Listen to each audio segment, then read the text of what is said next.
নওগাঁর ধামইরহাটে সংঘাতহীন সম্প্রীতির ধামইরহাট নির্মাণের লক্ষ্যে মানববন্ধন ও আলোচনা সভা অনুষ্ঠিত হয়েছে।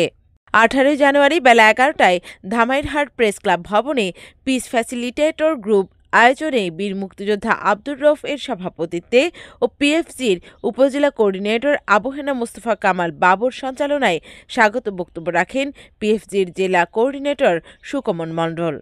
পিএফজির উপদেষ্টা ও প্রেস ক্লাবের সাবেক সভাপতি মোহাম্মদ আব্দুল আজিজ এছাড়াও দলমত নির্বিশেষে অংশগ্রহণ করে রাজনৈতিক দলগুলোর মধ্যে বক্তব্য রাখেন জেলা আওয়ামী লীগের সাবেক সহসভাপতি মোহাম্মদ আইয়ুব হোসেন, জাতীয়তাবাদী যুবদলের পৌরসভার সাবেক সম্পাদক আজমল হোসেন চৌধুরী সাহান, হিন্দু বৌদ্ধ খ্রিস্টান ঐক্য পরিষদের সাবেক সম্পাদক রাম জনম রবি দাস, নারী নেত্রী জেলা মহিলা দলের সহসভাপতি বেলি খাতুন, বাসদের আহ্বায়ক দেবলাল টুডু, ধামইরহাট উপজেলা জাতীয় পার্টির সভাপতি দেওয়ান মোহাম্মদ আব্দুল হান্নান, পৌর ছাত্রদল নেতা জিহাদ বাবু, ছাত্র অধিকার পরিষদের সভাপতি শাহ কামাল সহ প্রমুখ।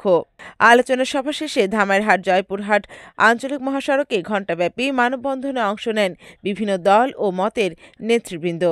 মোহাম্মদ নূর সাইদ ইসলাম, ধামইরহাট, নওগাঁ প্রতিনিধি।